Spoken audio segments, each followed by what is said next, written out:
Hi friends, ഇന്ന് നമുക്ക് അടിപൊളി ടേസ്റ്റിൽ ഒരു ബീഫ് കറി തയ്യാറാക്കിയെടുക്കാം.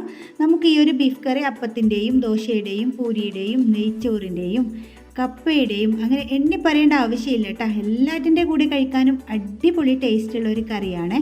അപ്പോൾ വീഡിയോ നിങ്ങൾ മുഴുവൻ സ്കിപ്പ് ചെയ്യാതെ തന്നെ കണ്ടിട്ടൊന്ന് സപ്പോർട്ട് ചെയ്യണേ. സബ്സ്ക്രൈബ് ചെയ്ത് എല്ലാവരും വീഡിയോ കണ്ടൊന്ന് സപ്പോർട്ട് ചെയ്യണം കേട്ടോ. നമുക്ക് വേഗം തന്നെ വീഡിയോയിലേക്ക് പോകാം. അപ്പം ഞാൻ ഇതവിടെ 500 ഗ്രാം ബീഫ് നല്ലതുപോലെ തന്നെ കഴുകി വൃത്തിയാക്കിയിട്ട് എടുത്തിട്ടുണ്ട്. പിന്നെ നമ്മൾ എടുക്കുന്ന സമയത്ത് ആ ഒരു എല്ലും നെയ്യും ഒക്കെയുള്ള ബീഫ് എടുക്കാനായിട്ട് ശ്രദ്ധിക്കുക കേട്ടോ. വെറും മാംസഭാഗം മാത്രം എടുത്ത് കറി വെക്കുമ്പോൾ അത്രയ്ക്ക് അങ്ങോട്ട് ടേസ്റ്റ് ഉണ്ടാവില്ല. ആ ഒരു എല്ലും നെയ്യും ഒക്കെ ചേരുന്ന സമയത്താണ് നമ്മുടെ കറി അടിപൊളി ടേസ്റ്റ് ഉണ്ടാവുക കേട്ടോ.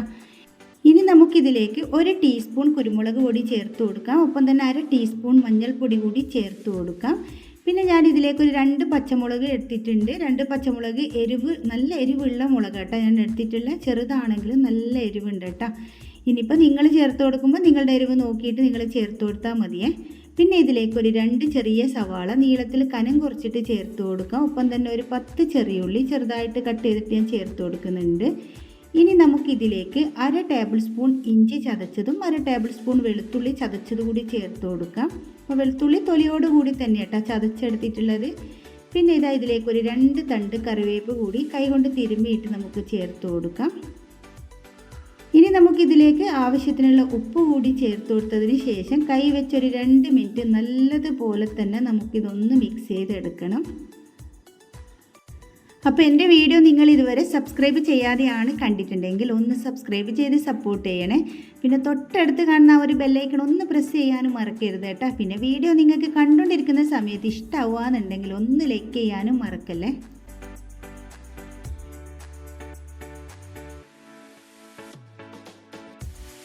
അപ്പം ഞാൻ ഇതിവിടെ 2 മിനിറ്റ് നല്ലതുപോലെ മിക്സ് ചെയ്ത് കൊടുത്തിട്ടുണ്ട്. ഇനി നമുക്കിത് വേവിച്ചെടുക്കാം. അപ്പം ഞാൻ ഇതിവിടെ കുക്കറിലേക്ക് ഇട്ട് കൊടുത്തിട്ടുണ്ട്. ഇതിന് ഞാൻ ഒട്ടും തന്നെ വെള്ളം ഒഴിച്ച് കൊടുത്തിട്ടില്ല. ഇനിയിപ്പോൾ നിങ്ങൾക്ക് അടിയിൽ പിടിക്കുന്ന ഒരു തോന്നലുണ്ടെങ്കിൽ ഒരു 1/2 കപ്പ് വെള്ളം ഒഴിച്ച് കൊടുത്തിട്ട് നമുക്കിത് വേവിച്ചെടുത്താൽ മതി. അപ്പോൾ ഇതാ ബീഫ് വെന്ത് വരുന്ന സമയം കൊണ്ട് നമുക്കിതിലൊരു മസാലപ്പൊടികളൊന്ന് തയ്യാറാക്കി എടുക്കണം. അതിന് വേണ്ടി ഞാൻ ഇത് ഒട്ടും നനവില്ലാത്തൊരു പാത്രത്തിലേക്ക് 1 ടേബിൾ സ്പൂൺ വലിയ ജീരകം ഇട്ട് കൊടുത്തിട്ടുണ്ട്. ഒപ്പം തന്നെ ഇതിലേക്ക് 1 ടേബിൾ സ്പൂൺ കുരുമുളക് കൂടി ചേർത്ത് കൊടുക്കാം.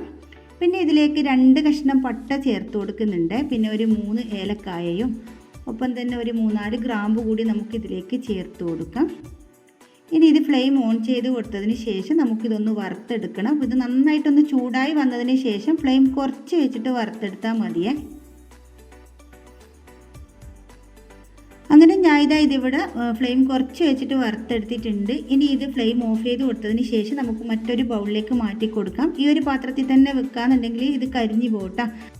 ഇനി ഇത് നല്ലതുപോലെ തണുത്ത് വന്നതിന് ശേഷം നമുക്ക് പൊടിച്ചെടുക്കാം. അപ്പോൾ ഈ ഒരു സമയം കൊണ്ട് നമ്മുടെ ബീഫും ഇതവിടെ വെന്ത് വന്നിട്ടുണ്ട്. ഇനി നമ്മുടെ മസാലയെല്ലാം നന്നായിട്ട് തണുത്ത് വന്നിട്ടുണ്ട്. ഇത് നമുക്ക് പൊടിച്ചെടുക്കാം. അപ്പോൾ ഞാൻ ഇതിവിടെ മിക്സിയുടെ ചെറിയ ജാറിലേക്ക് ഇട്ട് കൊടുത്തിട്ട് നല്ലതുപോലെ തന്നെ ഒന്ന് പൊടിച്ചെടുക്കുന്നുണ്ട്. അപ്പോൾ ഇതിവിടെ നന്നായിട്ട് തന്നെ പൊടിച്ചെടുത്തിട്ടുണ്ട്. ഇനി നമുക്ക് കറി തയ്യാറാക്കാം. അപ്പോൾ ഞാൻ അവിടെ ഒരു മൺചട്ടി സ്റ്റൗവിലേക്ക് വെച്ച് കൊടുത്തു. ചൂടായി വരുന്ന സമയത്ത് ഇതിലേക്ക് ഒരു 2 ടേബിൾ സ്പൂൺ വെളിച്ചെണ്ണ കൂടി ഒഴിച്ചു കൊടുത്തിട്ടുണ്ട്. വെളിച്ചെണ്ണ നന്നായിട്ട് ചൂടായി വരുന്ന സമയത്ത് ഇതിലേക്ക് ഒരു ചെറിയ സവാള ചെറുതായിട്ട് കട്ട് ചെയ്തിട്ട് നമുക്ക് ചേർത്ത് കൊടുക്കാം. ഇനി സവാള നന്നായിട്ടൊന്ന് വഴറ്റി കൊടുക്കാം. സവാള നന്നായിട്ടൊന്ന് വഴന്ന് വരാൻ തുടങ്ങുന്ന സമയത്ത് നമുക്കിതിലേക്ക് 1 ടേബിൾ സ്പൂൺ വെളുത്തുള്ളി ചതച്ചത് ചേർത്ത് കൊടുക്കാം. ഞാൻ തൊലിയോട് കൂടി തന്നെ കേട്ടോ ചതച്ചെടുത്തിട്ടുള്ള. പിന്നെ ഇതിലേക്ക് 1 ടേബിൾ സ്പൂൺ ഇഞ്ചി ചതച്ചത് കൂടി നമുക്ക് ചേർത്ത് കൊടുക്കാം. പിന്നെ 1 തണ്ട് കറിവേപ്പ് കൂടി ഞാൻ ചേർത്ത് കൊടുക്കുന്നുണ്ട്. ഇനി ഇതെല്ലാം കൂടി നമുക്ക് നല്ലതുപോലെ തന്നെ ഒന്ന് വഴറ്റി കൊടുക്കാം. ആ ഒരു ഇഞ്ചി വെളുത്തുള്ളിയുടെ പച്ചച്ചുവയിലൊന്ന് മാറി വരുന്നത് വരെ നല്ലതുപോലെ തന്നെ ഒന്ന് വഴറ്റിയെടുക്കണം. അപ്പോൾ ഇതിലേക്ക് ഉപ്പ് ചേർത്ത് കൊടുക്കാൻ വിട്ടുപോയിട്ടുണ്ട് കേട്ടോ. അപ്പോൾ ഞാൻ ഇതിലേക്ക് ആവശ്യത്തിനുള്ള ഉപ്പ് കൂടി ചേർത്ത് കൊടുക്കുന്നുണ്ട്. ഉപ്പ് ചേർത്ത് കൊടുക്കുമ്പോൾ ശ്രദ്ധിക്കുക, നമ്മൾ നേരത്തെ ബീഫിൽ ഉപ്പ് ചേർത്ത് കൊടുത്തിട്ടുണ്ട്. കൂടി പോകാന്നുണ്ടെങ്കിൽ ഒന്നും ചെയ്യാൻ കഴിയില്ല കേട്ടോ. അങ്ങനെ ഉപ്പ് കൂടി ചേർത്ത് കൊടുത്ത് നന്നായിട്ട് ഞാൻ വഴറ്റി കൊടുത്തതിന് ശേഷം ഇതിലേക്ക് ഒരു ചെറിയ തക്കാളി, നല്ല പഴുത്ത തക്കാളി കേട്ടോ എടുത്തിട്ടുള്ള, ചെറുതായിട്ടൊന്ന് കട്ട് ചെയ്തിട്ട് ചേർത്ത് കൊടുത്തിട്ടുണ്ട്. ഇതും കൂടി നല്ലതുപോലെ തന്നെ നമുക്കൊന്ന് മിക്സ് ചെയ്തെടുക്കാം. മൺചട്ടി ആയതുകൊണ്ട് തന്നെ പെട്ടെന്ന് ഇത് വഴന്ന് കിട്ടും കേട്ടോ. അപ്പോൾ നമ്മുടെ തക്കാളിയും ഒക്കെ നന്നായിട്ട് വെന്തുടഞ്ഞ് വന്നിട്ടുണ്ട്. ഇനി ഇതിലേക്ക് നമുക്ക് കുറച്ച് പൊടികൾ കൂടി ചേർത്ത് കൊടുക്കാനുണ്ട്. അപ്പോൾ ഞാൻ ഇതവിടെ 1 ടേബിൾ സ്പൂൺ മല്ലിപ്പൊടി ചേർത്ത് കൊടുക്കുന്നുണ്ട്. നേരത്തെ പറഞ്ഞതുപോലെ തന്നെ ഇത് 1/2 ടേബിൾ സ്പൂണിൻ്റെ സ്പൂണാണ്, അതുകൊണ്ട് 2 പ്രാവശ്യമായിട്ട് ചേർത്ത് കൊടുത്തിട്ടുണ്ട്. പിന്നെ ഇതിലേക്ക് 1 ടേബിൾ സ്പൂൺ മുളക് പൊടി കൂടി ചേർത്ത് കൊടുക്കുന്നുണ്ട്. അപ്പോൾ മുളക് പൊടി എടുക്കുമ്പോൾ നിങ്ങൾ നോക്കിയിട്ട് ചേർത്ത് കൊടുത്താൽ മതി. ഞാനിവിടെ ഒട്ടും എരിവില്ലാത്ത മുളക് പൊടിയാട്ടോ ചേർത്ത് കൊടുത്തിട്ടുള്ളത്. നമ്മൾ നേരത്തെ ബീഫ് വേവിക്കുന്ന സമയത്തും കുരുമുളക് പൊടി ചേർത്ത് കൊടുത്തിട്ടുണ്ട്. ആ ഒരു മസാല വറുത്തെടുക്കുന്ന സമയത്തും കുരുമുളക് ചേർത്ത് കൊടുത്തിട്ടുണ്ട്.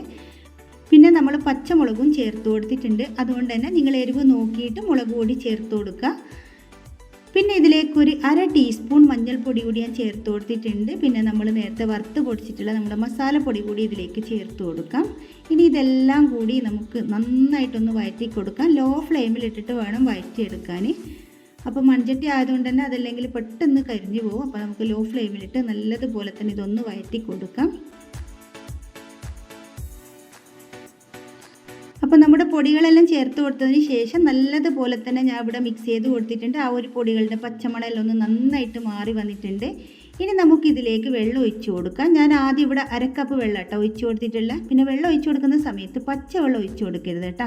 ഇളം ചൂടുള്ള വെള്ളം ഒഴിച്ച് കൊടുക്കുക. അതിനുശേഷം നമ്മൾ വേവിച്ചെടുത്തിട്ടുള്ള ഒരു ബീഫ് ഇതിലേക്ക് ഇട്ട് കൊടുത്തിട്ടുണ്ട്. ഇനി ഇത് ലോ ഫ്ലെയിമിലിട്ട് 2 മിനിറ്റ് നന്നായിട്ട് ഇതുപോലെ ഒന്ന് മിക്സ് ചെയ്ത് കൊടുക്കാം. അതിനുശേഷം ഇതിലേക്ക് കുറച്ചുകൂടി വെള്ളം ഒഴിച്ച് കൊടുക്കുന്നുണ്ട്. വീണ്ടും ഞാൻ 1 കപ്പ് വെള്ളം ഒഴിച്ച് കൊടുത്തിട്ടുണ്ട്. അങ്ങനെ മൊത്തത്തിൽ ഒരു 1.5 കപ്പ് വെള്ളം ഒഴിച്ച് കൊടുത്തിട്ട് ഒന്ന് നന്നായിട്ട് നമുക്കിതൊന്ന് മിക്സ് ചെയ്തെടുക്കാം. അപ്പോൾ ഇതിൽ ഉപ്പ് കുറച്ച് കുറവേനു കേട്ടോ. അങ്ങനെ ഞാൻ കുറച്ച് ഉപ്പ് കൂടി ചേർത്ത് കൊടുത്തിട്ട് വീണ്ടും നന്നായിട്ടൊന്ന് മിക്സ് ചെയ്ത് കൊടുക്കുന്നുണ്ട്. ഇനി ഇത് നമുക്ക് മൂടി വെച്ചിട്ട് നന്നായിട്ടൊന്ന് തിളപ്പിച്ചെടുക്കണം. ആദ്യം ഇത് ഹൈ ഫ്ലെയിമിലിട്ടിട്ട് നമുക്ക് നന്നായിട്ടൊന്ന് തിളച്ച് കഴിഞ്ഞാൽ പിന്നെ ഫ്ലെയിം കുറച്ച് വെച്ചിട്ട് നമുക്കിത് തിളപ്പിച്ചെടുത്താൽ മതി. അപ്പോൾ നമ്മുടെ ബീഫിലേക്ക് നന്നായിട്ട് ആ ഒരു മസാലയെല്ലാം ഒന്ന് പിടിച്ച് കിട്ടും കേട്ടോ. അപ്പോൾ ഞാൻ ഇതിവിടെ മൂടി വെച്ച് കൊടുക്കുന്നുണ്ട്. അപ്പോൾ മൊത്തത്തിൽ ഒരു 5 മിനിറ്റ് കഴിഞ്ഞിട്ട് നമുക്ക് തുറന്ന് നോക്കാം. നന്നായിട്ട് തിളച്ച് ആ ഒരു കറിയെല്ലാം നന്നായിട്ടൊന്ന് കുറുകി വന്നിട്ടുണ്ട്. അപ്പോൾ ഇത് മൺചട്ടി ആയതുകൊണ്ടാണ് ഈ ഒരു പരുവത്തിൽ പിടിക്കണം. കുറച്ചുകൂടി കഴിയുമ്പോൾ ഇതൊന്നുകൂടി ഒന്ന് കുറുകിയിട്ട് വരും കേട്ടോ. ഇനി നമുക്കിതിലേക്ക് ലാസ്റ്റായിട്ട് കുറച്ച് കറിവേപ്പ് ചേർത്ത് കൊടുക്കാം. കറിവേപ്പ് ചേർത്ത് കൊടുക്കുമ്പോൾ ഒട്ടും പിശുക്ക് കാണിക്കണ്ട കേട്ടോ. നന്നായിട്ട് തന്നെ കൈ കൊണ്ട് തിരുമ്മിയിട്ട് കുറച്ചധികം കറിവേപ്പ് ചേർത്ത് കൊടുക്കാം. ഒപ്പം തന്നെ നമുക്കിതിലേക്ക് 1 ടീസ്പൂൺ നെയ്യ് കൂടി ചേർത്ത് കൊടുക്കാം. നമ്മൾ ബീഫ് കറി ആയാലും ചിക്കൻ കറി ആയാലും തയ്യാറാക്കുന്ന സമയത്ത് ലാസ്റ്റ് ഇതുപോലെ കുറച്ച് നെയ്യ് ഒഴിച്ച് കൊടുക്കുകയെന്നുണ്ടെങ്കിൽ നമ്മുടെ കറി നല്ലൊരു അടിപൊളി സ്മെല്ലും അതുപോലെ തന്നെ ഒരു അടിപൊളി ടേസ്റ്റും ആയിരിക്കും കേട്ടോ. അപ്പോൾ നന്നായിട്ട് ഇതിവിടെ മിക്സ് ചെയ്ത് കൊടുത്തിട്ട് ഇതിൻ്റെ ഫ്ലെയിം ഇവിടെ ഓഫ് ചെയ്ത് കൊടുക്കുന്നുണ്ട്. ഇനി നമുക്കിത് മൂടി വെച്ചൊരു 2 മിനിറ്റ് കഴിഞ്ഞിട്ട് തുറന്ന് നോക്കാം. അങ്ങനെ നമ്മുടെ കറി ഇതിവിടെ മൂടി വെച്ച് കൊടുത്ത് 2 മിനിറ്റ് കഴിഞ്ഞിട്ടുണ്ട്. നമുക്ക് തുറന്ന് നോക്കാം. നല്ലൊരു അടിപൊളി സ്മെല്ലാട്ടാ വരുന്നത്. അപ്പോൾ ഇത് നല്ല കുറുകിയ ചാറോട് കൂടിയുള്ള നമ്മുടെ ബീഫ് കറി ഇതവിടെ തയ്യാറായിട്ടുണ്ട്. ഇത് ഒന്നുകൂടി ഇരിക്കും തോറും മൺചട്ടി ആയതുകൊണ്ട് തന്നെ കുറച്ചുകൂടി ഒന്ന് കുറുകി വരും കേട്ടോ. അപ്പോൾ വീഡിയോ നിങ്ങൾക്ക് എല്ലാവർക്കും ഇഷ്ടമായിട്ടുണ്ടാവുമെന്ന് വിചാരിക്കുന്നു. നിങ്ങൾ ഇതുവരെ ബീഫ് കറി ഇങ്ങനെ തയ്യാറാക്കിയിട്ടില്ലെങ്കിൽ ഒരു പ്രാവശ്യം ഒന്ന് തയ്യാറാക്കി നോക്കുക. എന്നിട്ട് അഭിപ്രായം കമൻറ്റ് ബോക്സിൽ അറിയിക്കാൻ മറക്കരുത്. പിന്നെ വീഡിയോ നിങ്ങൾക്ക് കണ്ടുകൊണ്ടിരിക്കുന്ന സമയത്ത് ഇഷ്ടമാവുകയെന്നുണ്ടെങ്കിൽ ലൈക്ക് ചെയ്യാനും ഷെയർ ചെയ്യാനും സബ്സ്ക്രൈബ് ചെയ്യാനും ഒന്നും മറക്കല്ലേ. നിങ്ങളുടെ കുക്കിംഗ് ഇഷ്ടപ്പെടുന്ന എല്ലാ ഫ്രണ്ട്സിനും അതുപോലെ തന്നെ ഫാമിലി ഗ്രൂപ്പുകളിലൊക്കെ ഒന്ന് ഷെയർ ചെയ്തോട്ട് സപ്പോർട്ട് ചെയ്യണേ.